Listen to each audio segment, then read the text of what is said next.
Gotta love that Karen. She's feisty. Hi, everybody.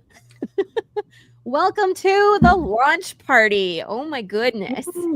I know. Are you ready? Are you ready, Ed? I am now. After my adventures in launching, I am ready. Do you want to talk about that real quick? Because that was crazy. All right. So this is my 14th Kickstarter. And when I'm launching the Kickstarters, every single one of them before this, literally you press, submit for approval, and within 30 seconds you have your approval. So I'm used to that. That's what's been happening every single time. Well, this time I submit for approval and did it last night. Like, okay, just formality.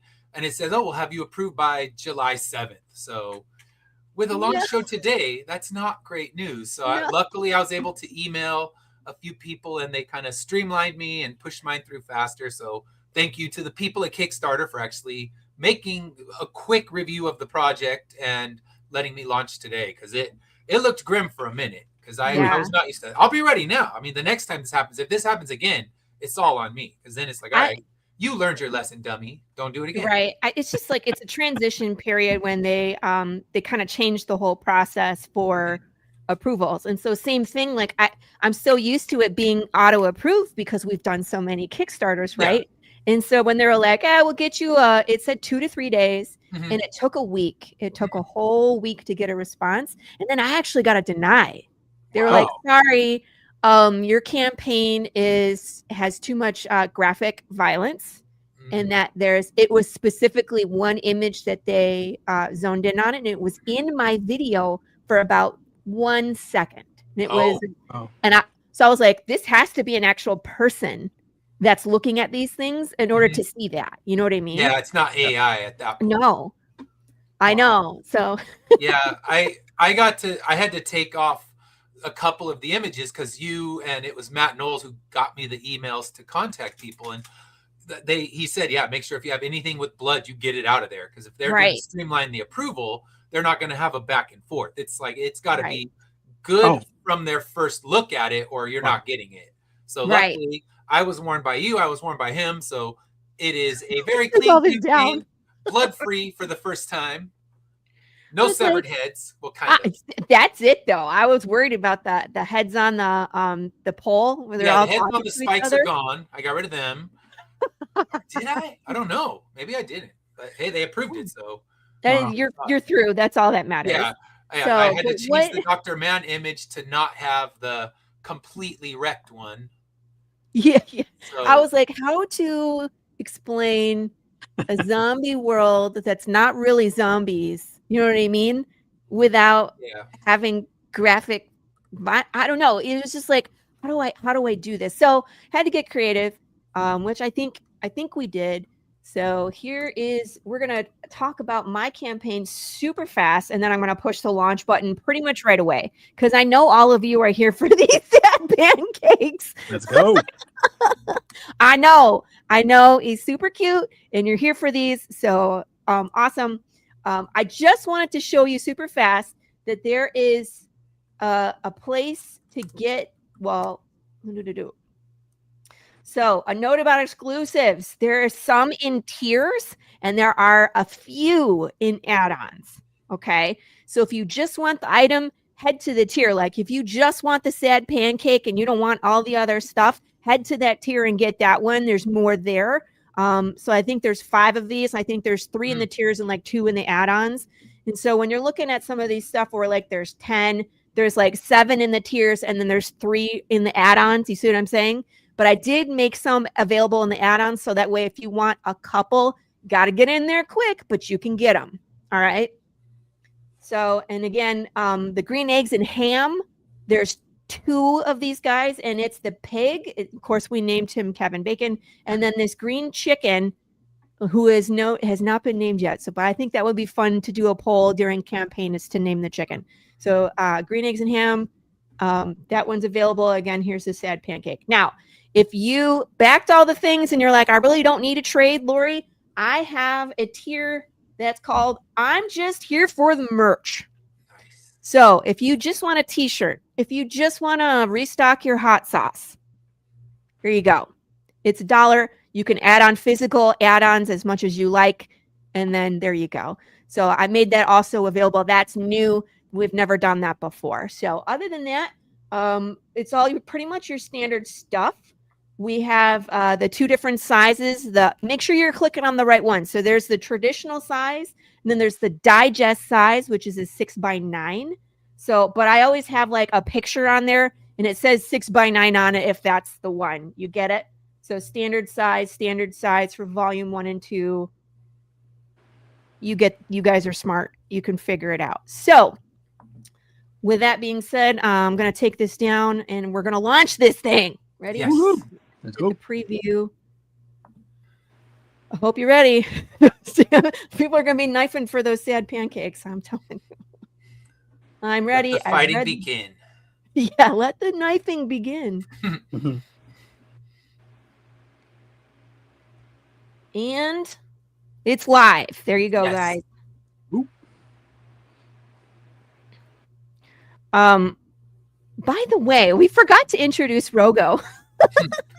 Hello. Who is here. He's a very talented artist. He's also live on Kickstarter right now, so we're going to touch on his campaign. But just so you know, Rogo is here.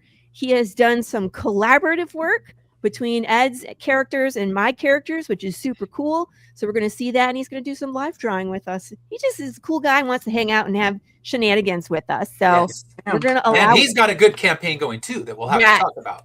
Yeah, of course we are. Like I'm ready. I'm backing because he's been talking about it for a while. So I've been ready for months, and now it's here. I know. I was a day one backer. We need more good horror stories. That's all I can say. Yes. Awesome. I'm gonna go ahead and play. I'm Laurie Calcaterra is already lined up. I'm gonna play my video real quick because there's shenanigans in there for you guys to enjoy, and then we'll go. Hi there. I'm Laurie Calcaterra, writer creator of Path of the Pale Rider. Welcome to Trade Paperback Volume Number 2. I can't barely stand it. Hey there. Did you say there? Because I'm right here in the.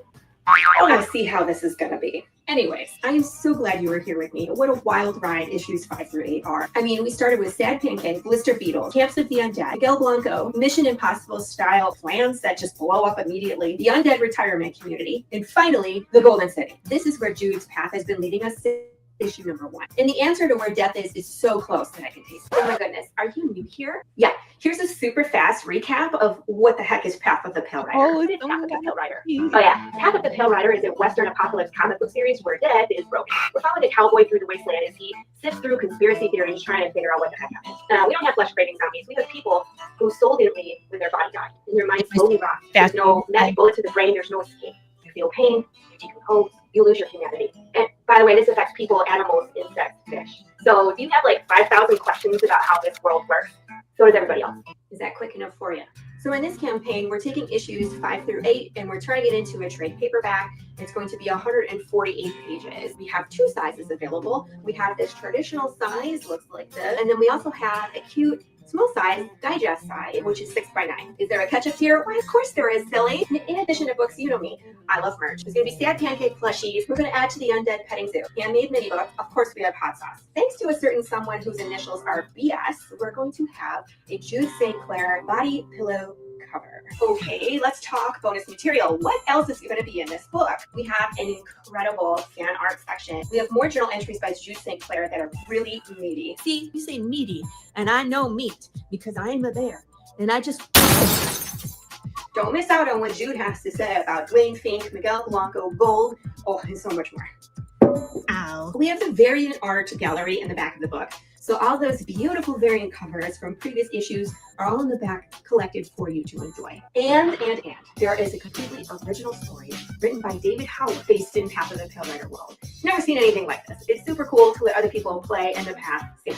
As always, thank you so much to our Path team. Gilbert Paratus on pencils and inks, Matt Chambers on colors. Sorry, and Matt. We would not be as polished as we are without our editor, Rachel Bullock. Thank you guys. And from myself and the Path team, thank you so much for supporting indie comics to start your path today. Thank you for bearing with us. Oh, that's it.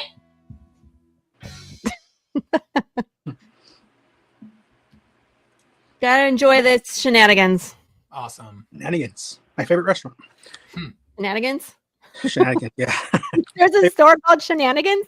No, I think there's a fictional one from, was it Waiting? But everyone swears that there's a Shenanigans, but it's actually Oh, it's a Bennigan's, Bennigan's? something Shenanigans. else. Okay, yeah, I've heard Yeah. of that. But Yeah, we need one named Shenanigans. That'd be a good restaurant name. I'm ready for that. Yeah.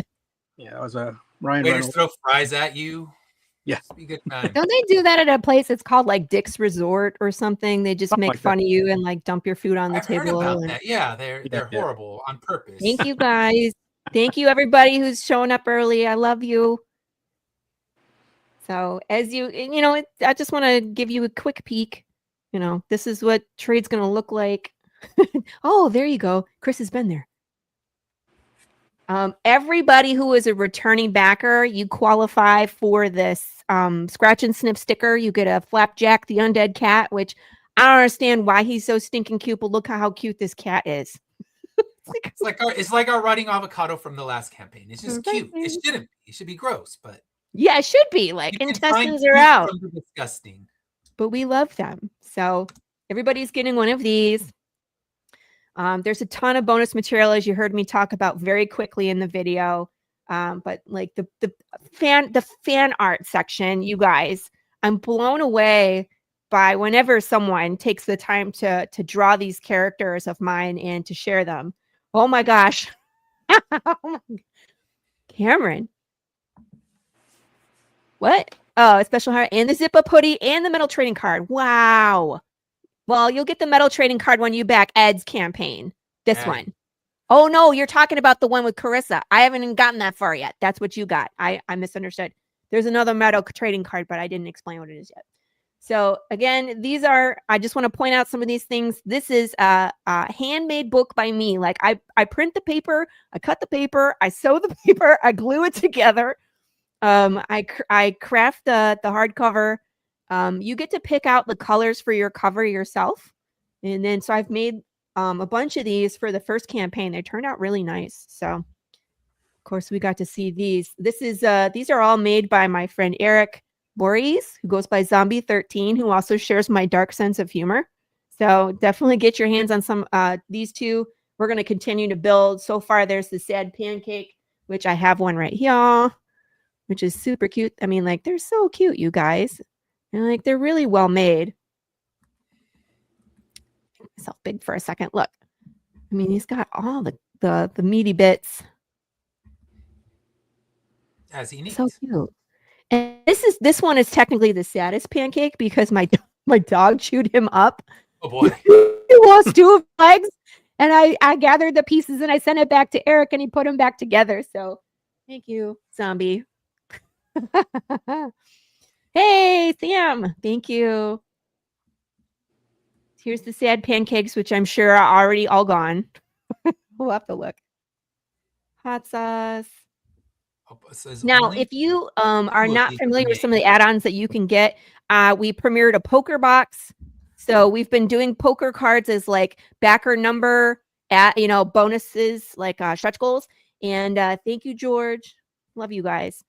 And so you can get a box for your poker cards. We have about 13 cards already, and so we're going to unlock more this time. You might as well and just get a box. We have the Slaughterville POTPR crossover. This is an RPG game. So if you play Dungeons and Dragons, you can play Path of the Pale Rider. It is it's a trip. You can run into Big James. Dash is the only one who was able to survive Big James. It went almost exactly like the first issue with Jude St. Clair, if you know what happens in that one. You can scentify your cover. I have scented patches. We can add that into your book. So you can have a book that smells like the Old West. Hey, Dustin, how are you? How does the Old West smell? Like Armpit? patchouli and leather? No, I think it's sandalwood and leather is what it smells like. It's actually Oh, pretty that's the pleasant. scent they gave you. Yeah, that's the scent I got. So I'm thinking, all right, I'm thinking like leather and body odor. Yeah. I wasn't gonna That's go. awesome. Everybody always tempts me to like pick the most disgusting scents whenever we do these scratch and sniff stickers. So I promise you, I try not to gross you out until I do. Yeah. The Choose Your Own Path is always available. Again, that's another way that you can interact with this world. This is a completely different story than what's in the book. And so you put on the hat and boots, you walk around the Old West, and you get to see how long you survive. It's not long, but you can just like go back and try again. We have this new zipper hoodie. This is the brand new shirt hoodie merch. So you can look through this GIF. We have all the t-shirts available. And then, of course, we have the zipper hoodie. Like a horse barn? The West. Yeah, that horse barn outhouse. That's all right. There you go. Like There you go. hay and human waste. All right, something like that. Hi, Kevin. How are you? Glad you got some work done yesterday. So just a reminder, stretch goals. We got poker cards. Every 50 backers, we're going to flip a card. I'm hoping we can flip at least a couple. And that way we can continue building our poker deck. We still got cards to go. You got your pretty typical stretch goals from me. First thing is always a PDF bundle. And then we have a Lola print. And this is done by Jared Lockhart himself. I just love how she turned out, man. She's such an interesting character. Of course, we have the slice and dice. We're going to do some more hard candy, foil stickers, acrylic bookmarks, Golden City poker chips.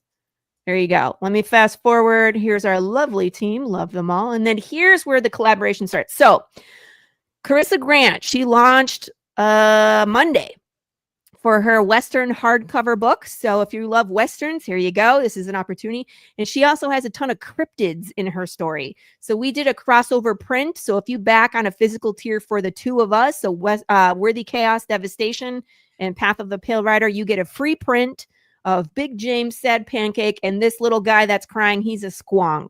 And if you don't know what those are, you should Google it. It's pretty funny. There is an opportunity to purchase a metal card of this in the add-on. So that's what Cameron was talking about. I forgot that we added that last minute. So you can get this if you just want to purchase it. Here is Sam Vera. He's launching on the 9th. And again, Sam Vera and I go way back. Well, he goes way back further than I do. But when I first came into the game as a brand new newbie and I met George Medina and Sam Vera, they're super cool guys. They have the best podcast about indie comics out there called Catch the Craze. And both of Sam and my issue ones have this giant bear in the end of the book. So he did this crossover print for Big James and his little alien called Duty. And I love this because this calls back to, our issue ones and like our history together as creators. And he's just an all around good guy. So I will be reminding everybody on July the 9th that he is going to be live. I put a link right here, if you see it, to his campaign. So when if you do sign up for pre-launch, when this one goes live, you'll automatically get an email so you don't forget. And so he is willing to sign these. Cameron is trying to convince me that I can sign these too. Sam will have to get together and sign all these prints together. Why not? And then, of course, Ed and I, because our books are like the worst way that you can live forever. Decided we also needed some collaborative merch. So swag, merch you buy, swag we give you for free. And so we love these two-sided metal cards. So you're going to get this gorgeous metal card with some bad ladies on them. Yes.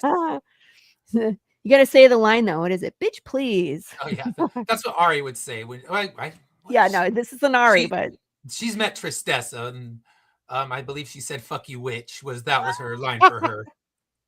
There you go. So anyway, that's the meat and potatoes of this campaign, you guys. It's live now, so go ahead and go through it. Have some fun. See what you like. We are almost halfway funded. Amazing. And now I'm going to take this off the screen. And I'm going to hand the reins over to Ed. He is going to bring up his campaign. All right. I'll throw it up on the screen for you. Are you having fun there, Rogo? What you doing? I am. I'm just showing you all the process, breaking it down. Had a lot of fun drawing these characters, and this collaboration was a huge opportunity to draw these characters. So thank you all for that. I appreciate it. Glad to be part of it. Let's see, I'm getting this up, and I'm going to go to the preview version. Where is that preview at? I always love when people are like, "Can I draw your characters?" And I'm like, "Yes, please." Yes, please. Yes. All right. So this is for issue 12 and the volume 2 graphic novel. So you can go either or. If you've been collecting the floppies all the way through, you can get your newest floppy, keep your collection going. If you are a wait for the trade kind of person, well, your waiting is over. We have volume 2, which is going to be issues 7 through 12 collected. It's also going to include the short story that I did for Tales from the Collective Initiative, which I did in a manga style, which showed what happened in Japan the moment immortality began. So we saw a different part of the country on a different day, because of course January 1st isn't their new year because their time zones are different. So theirs hit like the middle of the day and immortality began. And that it's a short 6-page story, but it also introduces our kind of big bad for the whole third story arc. He has been in the second story arc, but you'd have to figure out who he is, and you blink and you miss him. But I do that a lot. If you read along, like starting in issue 3, we start seeing one character until finally issue 9, we get her whole backstory. So I like to throw little snippets of imagery at you, and then finally you realize, oh crap, that is actually important, not just throwaway imagery, because that's how we do it. So you have the 28-page final issue of this story arc, not final issue of Immortal Era. This is our halfway point. So we're making it to the middle of everything. And you can also get the 172-page softcover edition. The softcover edition is just going to give you the main story and then the main cover of each book and the extra story from the Tales from the Collective, because a lot of people didn't buy the collective book, and it is hugely important. So that's why we're putting it in this trade. And it's something I might even add as a stretch goal. If things are going really well, we can add it. Like, let's add that to issue 12 for my floppy people, so they can get a chance to get it. If nothing else, everyone will get it digitally. So you can at least read that little mini story and see our new villain, who, like I said, he's already been in, and then it can be the speculation. Who is he, and where did we see him to begin with? So if you don't know, Immortal Era is the other side of why immortality sucks. And this one jumps 200 years in the future, where we see a world just decaying, falling apart. There's no resources left. People have resorted to cannibalism, which a less refined version of cannibalism than we see in the Pale Rider. Yeah. I was like, there are no finally talk about involved. that. Because when you were talking about cannibalism, there's so many times I want to be like, but yeah, no, I had to wait. Yours get served buffet style. Mine, they just chew it right off the bone. Delicious. So they're like, I see a walking piece of meat walking right by me. I'm going to eat him real quick. Maybe I'll leave a little bit more. As we see with our guy, Dr. Man, they left the head because there's no meat on the head. So they left him to suffer this way.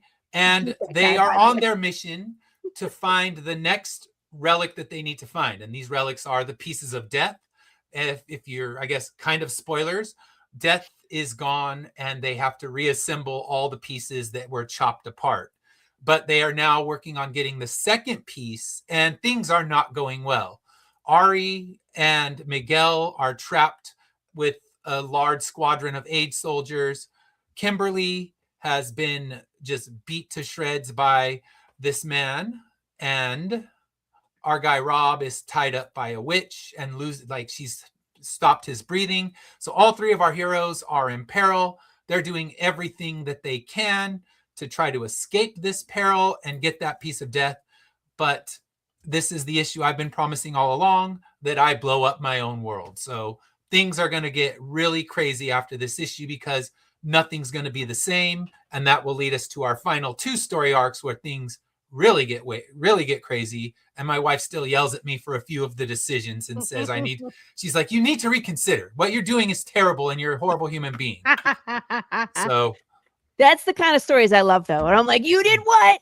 Yes. Throw the book and then I go and pick it up, sadly. Yeah. And then you grab it later. Yeah. So we get our first 5 pages of this issue where we see the president has trapped Ari and Miguel and they're trying to get away. Kimberly remains trapped, but spoiler alert, she gets out of this one by sticking the needle with the sedative right into his ankle. So she's going to be okay, but what about the rest? We'll have to find out, because this is a flashback to Rob's crypt, and then we move right ahead to them trying to get away from a large squadron that wants to kill them. So if you want to read these, I'm going to go through them just super quick. I have quick spoilers for every single issue so far. So you get the full story, but it's spoilers. So if you just want to say, hey, I just want to start with issue 12, I don't need to buy a trade, you can read this. You'll get enough to know what happened and move on to the next. So we have the 3 main covers. We have our main covers done by Fish Lee. He did a beautiful exploding walking cover, and I love it. So Fish did our main cover. The holofoil and variants are both by Caesar. So you can see kind of the lettered versions. We have those now. And this one's going to be so beautiful in metal and holofoil. I can't wait to see how these colors kind of just pop for it. And then we have our variant cover, which if you read one of my other titles, Corruptor, this is a matching cover to one of the Corruptor covers where you see a demon and an angel standing above our main character, and they did it with Kimberly and Ari and Miguel. So we did a companion piece to the Corruptor 2 cover. And then, of course, 2 different trades. Hardcover, which is the brown one that shows Ari in Hope Village, and then our softcover trade with the headquarters behind them, and we can see what it looks like when it's lettered. So yeah, they're going to be great. I can't wait to see these and put them together. And then, of course, different add-ons. I just got a new batch of CGCs in, I think, last week. So they showed up. We have a couple 9.9s in there, and I have a couple of CGC collectors that's what they're hunting for. We have different shirts. What you see here is not everything I have. I think I have about 13 different designs. So if you have a specific issue you want a cover of, we have it. And Laurie helped me put this one together. That is for our new trade. It should make a really nice shirt. We still have a few water bottles. The Ari Chibi stickers are always popular. I printed a ton of them, so they're not going to run out, but they always sell well. They're holofoil stickers as well. And then we have the Garbage Pail Kids cover, and then we have our team, same team as always, and then different stretch goals. I'm going to add one on there for adding those extra pages to the floppy. So with no more delay, I think it's time to get mine up and launched as well. Yeah, I'm going to take it off the screen for just a second. Yes, please. Never I forget know. that. Yes. All right. Drum roll, please. All right. They're giving me all my warnings. Let's launch.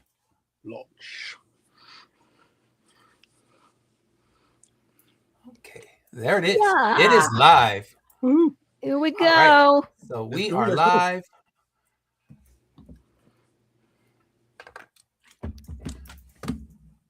Amazing. So I am excited about this one because, like I said, people always are telling me they want to wait for the trade. So it is here. Yeah, and I mean that's pretty common. We get you get people all the time that either they're usually one or the other. They really want to collect the individual issues or they really want to collect the trade. And then by the grace of God, we have those ultra fans that do both, right? Yeah, yeah. Those are the best. I mean, all of them are the best. Anyone who They're buys all anything great. Yeah. is the best. But I have a few that collect all the floppies and they want every single variant. And there's I'd say 5 or 6 people that are really wanting the first 3 issues variants, which are long gone and have been long gone. So it's, you know, it's one of those things where if you didn't grab those ones right away, you can't find them. I have a few that I'm trying to hunt down. Even I told them I'll search on eBay and everything. And then lots of people want first prints of issue 1. And oh gosh, all I can say is good Do you luck because still we're on have our 5th those? printing. I don't. I have one for myself. So that is all I have at the moment is just a single copy of one that's graded for my own private collection. And then I'm always on the hunt for them. So I'll go to comic shops and things like that. And if they happen to have them, I will snatch them up. That's funny. You're But gonna I go have buy not your had, book back. I haven't had any yet. Yeah. I'm like, okay, I'll take that back. Right. I need it more than you do at that point. Boop, boop, boop. Let me see. Everybody is shopping. It usually takes a few minutes. Yeah. Yeah, I always hate that menu. Like, get rid of that. I know. And then how are you guys going to do the print, the piece, Ed? So, okay, yeah, we haven't talked about that. For the print, what we'll be doing is, like last time, anyone who backs in the first 48 hours for a physical copy of the book will get entered to win it. And then what I do is I just take all the backer numbers and I put them into a randomizer and it spits out one person who wins the print. And then you sent it to them last time. So that was amazing. Yeah, I'll also throw in some stickers. I had them on screen for a little bit earlier, but I have some stickers I'll include for my campaign as well. We've got some beautiful art from some of the guys that did artwork for Hollow Queen. But yeah, I'll throw some of those in as well just to say, hey, congratulations. But yeah, this piece took about 12 hours roughly, just here and there between work breaks and, you know, and Laurie, yeah, lighting a fire under me yesterday. Last night, I swear I was doom scrolling. I was like, I'd stopped drawing and I was like, I don't want to draw right now. Oh, my post. I see the post and I just see people responding and I'm like, let's go. I just picked up my and just started going again. No, but it was really what I needed. It was like a kick in the butt. It really was, because I was kind of like, I don't feel like drawing right now. And I hate when I get like that because I'm just like, I could be, you know, potentially working on something because there's plenty of work to do. So that was perfect timing. I swear it was like 3 minutes of that. And then I saw the post and I was just like, okay, it's a sign, man. Get back to work. And so, you got Miguel and you have Jude St. Clair and in their little crossover. So you got to love that. Yeah, it's a lot of fun. Yeah. George, both of well, especially for mine, I'll let Ed talk about his, but there isn't a draw-in option on this campaign just because the art's already final. Like it's issues 5 through 8 that are final. And then there's bonus material in the back, but there isn't really a draw-in tier for this. We'll bring draw-in tier back when we get to like another future issue of Path. And is that the same for you, pretty much, Ed? For me, actually, we could do a draw-in tier for this one, issue 13. We did. I tried it for issue 12, where you could choose to be a cannibal or be cannibalized. And issue 13 will still be seeing those cannibals, so I can add a draw-in tier if that's something you'd like. I didn't for this one because it's not something I've never sold a draw-in. But you know what? I will add it. Never yet. And I mean, I've already talked to the artist, letting him know that we're potentially going to do one. But like I said, you could choose to be cannibalized or the cannibal. It will be your choice. But I'm going to... People would jump at that. Didn't they do that? No one's jumped at that in the past, though? No, it's something I've tried multiple times and no one has taken me up. But I am going to put one in as an add-on right now. and it'll be the same. There you go. I mean, honestly, it'll be the same exact choices you had for issue 13, because yeah, some stuff's going to be going down at the end of issue 12, you'll see, but it really goes down in issue 13, and a couple characters that we got just briefly introduced to in issue, I believe it was 10, are becoming major players in the story. So yeah, if you see a character that gets more than, one panel of time, you know that they're going to become important later on down the line. Makes sense. All right. So I know. I do that too, where I pepper in like characters. People are like, "Who is that?" And I'm like, "Oh, Yes. but just wait. You They'll will be see. important. They're coming." Yes. I enjoyed being in 2 of Sean's books. Did he kill you though? That's the question, George. Did you survive in Sean's books, or did he, give you the heave ho? It's funny because in my issue 3, I had a chance for someone to get drawn in and get mauled by Big James, and my father-in-law picked that, and I was like, that's "Dad," so I funny. was like, "Are you sure?" He was like, "Yeah, just draw me with hair," and I was like, "All right." Draw you with hair. It's like, at least give me some hair. Yeah, If like, it's fiction, I don't want to be bald. I'm with him. I yeah, feel that. yeah. He was feel like, that just draw me with hair and it's fine. completely. All right. Too funny. All right, so I'm going to work on getting a drawing here right now. Would like to. I'm gonna share another campaign, which is of course Rogo's campaign. Oh, thank you. Where am I going here? This one, yeah. There we go. So of course I have a backer on this one. Okay. And I got mine as well. I'm ready. Yeah. I appreciate it. Thank you guys. I really do. And again, thank you guys for the opportunities, for being on the show, for just collaborating on this stuff and just helping me get the word out there. I really appreciate that. This is my first Kickstarter, my first solo Kickstarter. I did do some work with Jesse on Teen Strike. We co-created that one, and that one is like now on issue 7, I believe. But yeah, we did that one way back in high school, and it funded. And he's got another one coming out here pretty soon with more of our stories. And then me and Joe Solis, we did a co-creator on How to Hunt a Hero. That was our first one that we did like in 2021 technically, and it funded. It did well, number 0, then number 1, and then after that I was like, I think I kind of want to try and tell one of my horror stories. I love horror. I love everything Halloween and Summerween and all that stuff. So I'm a huge fan of the Headless Horseman and anything spooky like that. And on a trip to New York City, I went to Sleepy Hollow to visit Washington Irving's resting place and just visit the town of Sleepy Hollow. While I was there, I really got inspired. The story just kind of came to me. And then as soon as I got back, I just started, working out the details of the story I wanted to tell. And Halloween was born. And it's been a lot of fun. I've met a lot of really great people, artists, creators, writers that have given me great like just advice and just help along the way. And through that, I've been able to network and get some really talented artists to do a lot of my covers. One of them from Path of Pale Rider, Gilbert Pettis, he did a cover for me. And I was so excited because I was like, hey, I need a Headless Horseman for one of my covers. The one I wanted, like I'd like to do, I mean, it's up to you, but I really like the story of the Headless Horseman here in Texas. There's one called El Vaquero. He's a basically a cattle rustler that was beheaded, and he was like tied to his horse, and he became like our Headless Horseman here. Every culture has one. Every country, every culture has a Headless Horseman of some kind called a Dullahan. These are all different, like they're kind of like fairy folk in a way. But they're like in every lore. You'll see them in Viking lore, you'll see them in Celtic, you'll see them in our lore here in Texas, all of it. And so when we did that one, it was really neat because, he showed me his initial idea. And I was like, oh, that's really good. I was like, you know what? What if I go, he needs a cutting weapon, an edged weapon, either a sword, an axe, something. And then I was like, and I like the lasso, but in the Dullahan, traditionally, they carry a human spine whip that they use to actually lash. Yeah, they'll lash the eyes of anyone that looks at them that is not their target.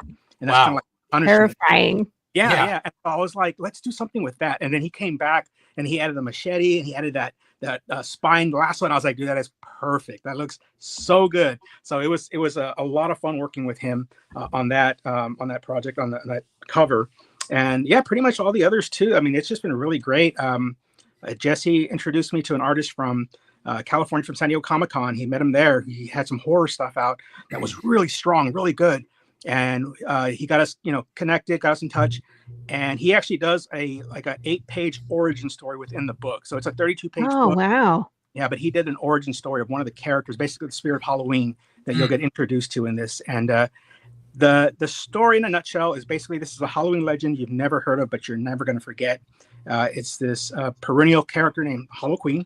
She is a force of nature that is basically called up to service, if you will, to help whenever mankind is, threatened. It's on the brink of extinction kind of thing, and usually from a supernatural force.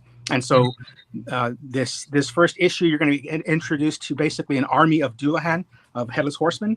There's a king, there's a queen, and then there's the army itself. You'll get a nice little introduction to some of these characters, and then you'll also learn more about who the Hollow Queen is and who her ally is, basically the spirit of Halloween. And that's just the first issue, and then we're gonna just go from there. A lot of this stuff came from just dreams, honestly. Like I've had so many dreams about this stuff, and it just inspired me to write more and draw more and all that stuff like that. But yeah, I'm really excited. Again, thank you for the opportunity. I hope you guys back it. Yeah, that's it in a nutshell. For everybody that's watching, I dropped the links at the beginning. Well, I dropped them in the Facebook. I guess it would help if I dropped them here for everybody. If I have Gilbert's cover here. Yeah, here we go. I had it up. Oh, okay, great. Yeah, because it's like you have this whole section of covers, so I was going through them. So appreciate it. Yeah, one here is Gilbert's. It was really cool. And Gilbert's such a nice guy. And he was just like, he would go back and forth with me and about, hey, what about this one? And yeah, awesome. And that's what I love a lot. Me being an artist, myself, just talking to artists and seeing your characters, like you were saying earlier, having somebody draw your characters is really, really, really humbling and very cool. Especially when I got my first fan art. I just posted it. Somebody from like across the pond drew Carrie. Yes, and oh my God, it was. And thank you so much for getting me in touch with her. I was like, how did I not see this? I've like been craving something like this. So yeah, it was really cool to see that and to get that. But yeah, just like I said, just a number of artists that just came in and just knocked it out of the park on this. I'm really excited, and like I said, I love the Headless Horseman. So like everything from Legends of Sleepy Hollow to the book to all of that. So it just all came into this story just so well and so easy on this first one. So yes, I'm excited. There, I put all the links in all the places now. So if you guys are watching the stream, and I just want to say, if you're watching the stream and you support us, any of us, give this video a share. That's one of the easiest things that you can do to support indie is to just share out the video that we're on, and we're just going through the campaigns, and it just gives us new eyes on the project. Word of mouth is huge in this business, I take the recommendation of my friends very seriously when it comes to like, you should check out this series, and I'm like, oh yeah, no, I'll absolutely check it out. And that's where a lot of my my things that I back when I find them is because it's been recommended to me. So let's go. Woohoo! Way to go. And I did add a draw in tier now. So you want to be a cannibal? You want to be cannibalized? I got you. There we go. That's a really neat idea. I like that. I might have to try that my next one. Be cannibalized? We'll eat you. There you go. That's awesome. We'll consume you with our eyes. We will watch you get eaten. Yeah, it should be. I'm hoping someone takes it up because I want to see someone decide they want to be eaten by somebody in a book. So that'll be fun. Or be the eater. You get to choose. And in fact, you can even get drawn into one of our major scenes with Bree and Valencia, our new characters, dealing with some unsavory cannibals. All right. It's like, are any of your cannibals savory? I don't know. Yours serve on plates. You have savory cannibals. Oh, you know what? I did a podcast with the Zombie Book Club when we were talking in depth about issue 8. And so they were like, so wait a minute. when they're in the buffet, that's people? And I was like, yes. And they're like, so, and I have a cameo in that one too. Gilbert Perez drew me in and I got shot. So they're like, so wait a minute, are you then going to be served for dinner in this book? And I said, yes, that's how that place works. Is there is no undead there. That's what they do with them, is they just cook them up and serve them for dinner. Yeah. And they were like, buffets, don't mess with those. Right. It's the worst buffet, right? But they were like, it's so funny because they're consuming my idea, right? My story. And if you look at who's serving the meat in the buffet line, it's Gilbert Perez. He drew himself as the person serving the meat. And they're like, how poetic is that, where he's serving, you know, your ideas to us in the art? And I was like, that's deep. Yes. Yeah, mine, like I said, they're not as clean and refined, but it will there's always cannibalism, and it's gonna get I don't want to spoil things. I'm gonna shut up. Don't spoil. No spoilers. Please. I'll wait for people to read it. But yeah, you can choose multiple. I'll let you pick what scene you want to be in. I'll kind of let you know what scenes are available, and you can take the scene that you like the best and put yourself in there. I feel like Ari is saying, bitch, please, in this panel. Yeah, is she? She's not happy with them. I forget what she's saying there. I know she's not a fan of Rob Rockford. She wants to slap him upside the head many times. I mean, but he did destroy the world, so there's not much love. I was like, I mean, if you're gonna hate on somebody, that guy, he deserves it. Yeah. If anyone deserves a little bit of Ari's hate, it's the guy who destroyed the world. Yeah. And then disappears. Yeah, and then hid away for 200 years. What a jerk. And then these robots, there's so many twists, you guys. You know what's actually inside running these robots? It's devastating. Gosh, there's so many just good twists in this story. I love it, Ed. Thank you. Yeah, they're not robots. That's what we can say. There's no circuitry inside. Yeah. Cyborg. Go a little bit deeper into the lore of them as well in this newest issue. Yeah. Do we find more about witches? We do. We find a little bit more about the witches. It actually has a big overlap with Corruptor. So this is the first time the Corruptor universe is coming into the Immortal era universe. So it's one of those things I tell everybody, you don't need to read either. You don't need to read both to understand, but just little Easter eggs, and you can find out that one of the characters from Corruptor is not very pleased with the Coven for doing what they're trying to do to bring immortality in the world. Yeah. But I love how they're all kind of connected. You know what I mean? Then people are asking, is Floaters connected? I'm thinking, I can't connect another universe. Yes, you can. I can. You can, and then like it's just like an unspoken lore kind of thing, you know? I actually have a little nod I'm going to have Dan do when we do Floaters 2 that'll connect it directly to Corruptor, which then connects it to Immortal Era. Now, the question is, will you be able to connect the Karen story to everything? That one, I don't know. That one is so on its own. It's just... But honestly, yeah, I could. When we get to the second story arc, because it's going to be 8 issues, 4 on Earth, 4 in Hell, and the 4 Karen?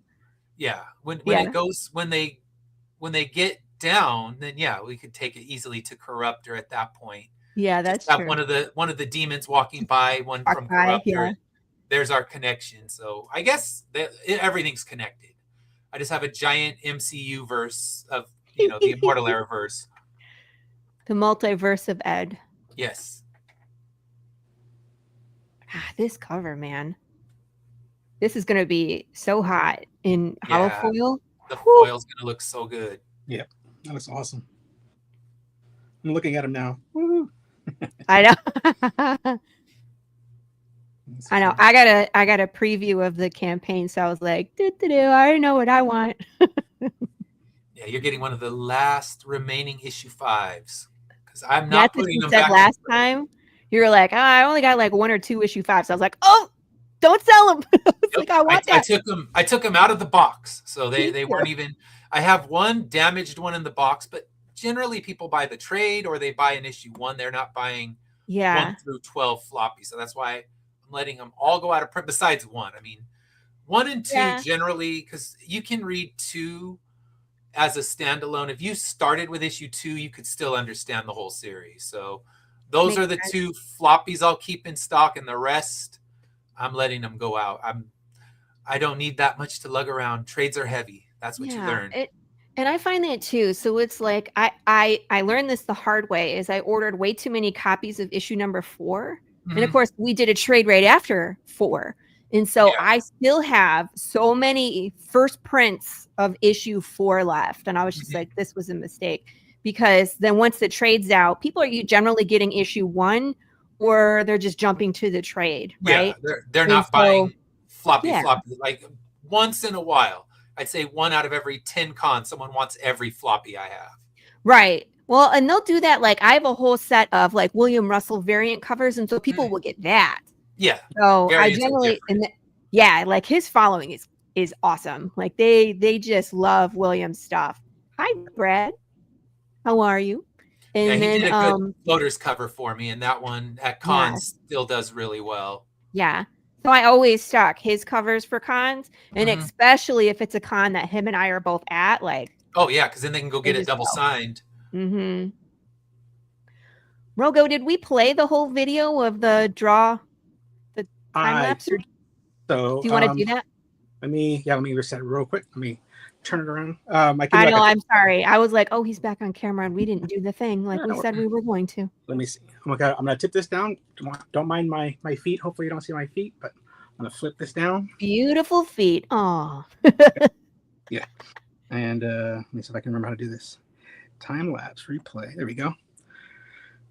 So yeah, roughly on this one, it was about 12 hours, roughly. Like I said, I would just do this in between breaks there at work and stuff, and constantly bug you guys for this or that. Hey, I need this, I need that. So I appreciate that. But yeah, it was, like I said, it was a lot of fun drawing Miguel and Jude. Just trying to decide the pose and the action, what was going on. My little Easter egg here is the background. Once you see it, it's actually from Sleepy Hollow. So you guys are in Sleepy Hollow. Your characters are in Sleepy Hollow. Cool. Some characters, nice. But yeah, the little bridge and stuff you're going to see in the background it's all actually from the town of Sleepy Hollow. So I wanted to put a little bit of that in there for me, But yeah, like I said, a lot of fun. They're both great characters to draw. Originally, I was going to have him throwing the blade and stuff, but couldn't quite get the composition to where I wanted it, like where he would still show that action. So I was like, I'll just chuck it in the head. So yeah, that was and then just figuring out the composition, like going back and forth and just seeing what worked and stuff like that. But yeah, both are great characters to draw. Had a lot of fun with them. I do a lot of concept work. I design a lot of the characters for like Teen Strike. I designed the characters for How to Hunt a Hero. It's a lot of back and forth. Teen Strike, me and Jesse, we kind of did that in high school. We designed these characters or whatever, and they kind of carried over. Some of the designs carried over and stuff like that. But it's a lot of fun. Just, I love just doing concepts.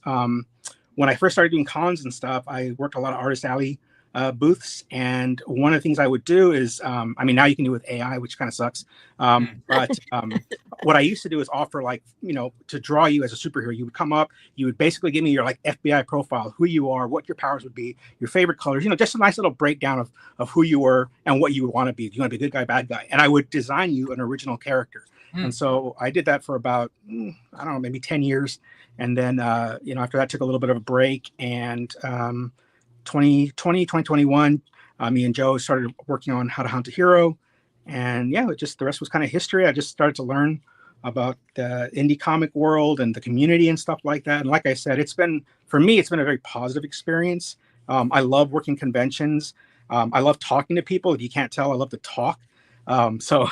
I did customer service for like 20 years, so I'm really just comfortable with just talking to people and trying to get them to laugh. Really just want them to laugh, because I love laughing. I love, being in a good mood and stuff like that. So, all those things just come in really handy for cons and stuff like that. Just, talking to people about books. It's a lot of fun.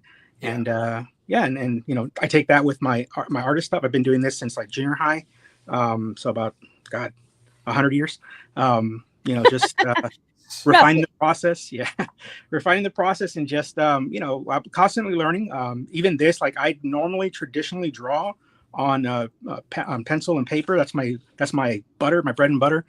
So learning to do this Procreate was a challenge. It was like drawing. Yeah. It's going from drawing like on like the surface anyways, it's like going from paper to water. Like it's such a different texture, and so it took me a while to get really comfortable with it, but I've been enjoying it, and I do like it because I can make a mistake, and you'll see stuff in here where I'm like this, for instance, I did it this way and I liked it. It was really like flashing stuff. But then when I drew in the other figure behind him, I was like, oh man, I really love the face. And I figured I don't want to cover that up. So I was actually able to just adjust it right there. And I was like, oh, boom, easy. Whereas I would have to pretty much like, erase all that stuff and try and clean it up. And, so this definitely has its advantages. Plus they have a completed piece now in 12 hours where, on paper, traditionally I'd have to pencil it, ink it, color it, all that stuff. I can do that all right here. This is my studio now, so a little background on that. So I mean, it's been a lot of fun. These characters were great, just great to draw. I was just like, oh, this is gonna be a lot of fun. I love their accessories. The designs are fantastic. So they both lent a lot to, and uniquely, individually, each character was fun. I was like, oh, okay, what's this?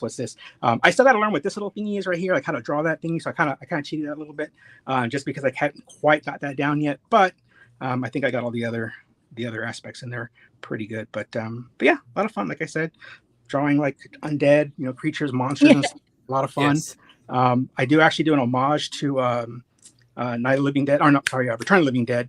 The guy that's going to be here eventually, he's kind of an homage, if to the Tarzan Man. Oh yeah, Tarman. You'll see a little bit of a nod to that in there. That. So just to kind of give you some background on what I was doing, what I was thinking, the process, and all that. But yeah, I mean, Miguel would enjoy slicing and dicing those guys. Oh yeah, he'd have a good time. He has to cut through metal in his world. So right.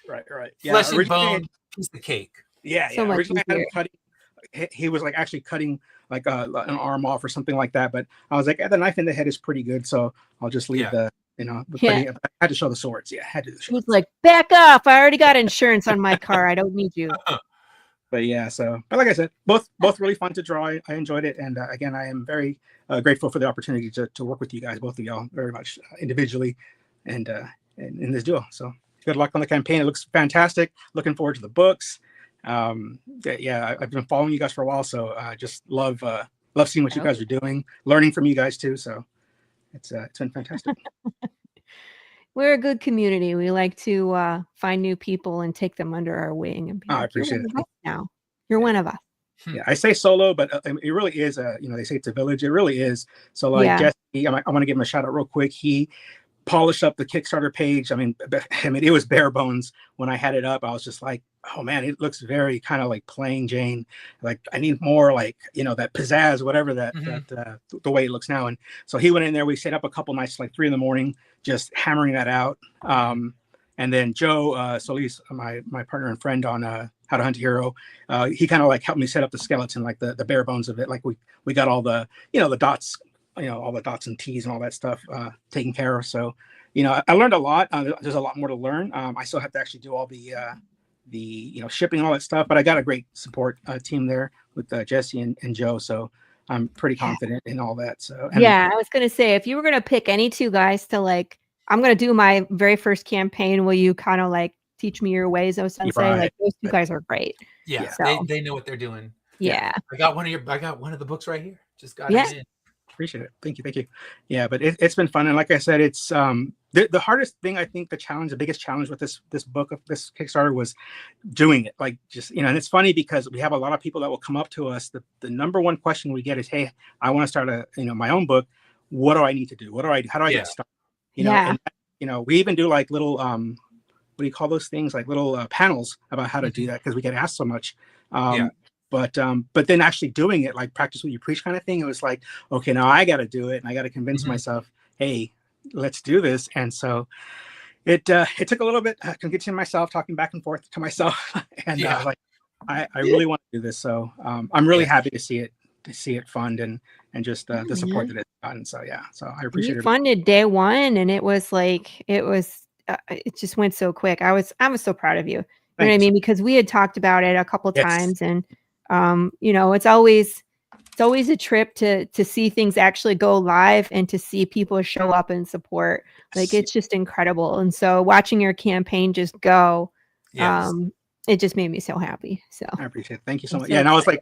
I was like just checking my phone, like all, like, oh my god, is it going? Is anybody doing anything yet? so Oh so my Yeah. gosh. very nerve Well, wracking. welcome to the refresh zone. Yeah. That's Right. you I go. was like, Like, dude, we're in the it's- next couple days of I'm just gonna refresh. I'm Right. oh gonna my gosh. refresh. It's like watching paint dry on the Yes. wall, and sometimes the walls explode. Yep. So Yeah, Hilarious. it really is. So But no, it's been fun though. But thank you guys so much. I really appreciate it. Thank you. Thank you. we're gonna wrap it up here because there's a show gonna start right after us. It's ADHD Theater. We're gonna Yeah. start talking. I'm gonna go for an after party and hang out with these guys, and we're gonna talk about a couple movies. They're gonna talk about The Patriot, and I believe it's one of the Dawn of the Dead. Is it Dawn of the Dead? It's the one at the mall. Return of the Living Dead. Dustin, I'm that's messing it Return up. of the Living Dead. Yeah. Yeah, it's the. I think it's that one. Nice couch metaphor, Ed. Oh, I missed yes. it. That was the exploding walls. Yeah. Oh, sometimes the couches explode. No, sometimes the walls explode. You watch the paint dry, and sometimes your walls explode. Yeah. Yeah. The Kickstarter refresh mode. Here we are. We are in it. So, Yes. all yes, right, I'm my friends. back. Thank you for turning out day one to support indie comics. We love you for this. This is what we live for. Thank you for your sharing. Thank you for your support. And we out of here. Yes. Catch you on the flip side. Oh, tune in tomorrow morning for Ed's show. Yes. Right? We're going to talk about some 4th of July. Draft. We're drafting the movies. We're drafting the songs. We're drafting the food. So yes, join us tomorrow and come chime in. Tell us we're wrong. Tell us we're right. I'm making something completely on 4th of July, but we'll talk about that tomorrow morning. Spoilers. See how it's going to be controversial from the jump. Yes. Anyway, you can follow all of us here on Facebook. We're on Instagram. We're on YouTube. Just go search us up. We're available. And we'll catch you, like I said, on the flip side. Bye, everybody. Bye.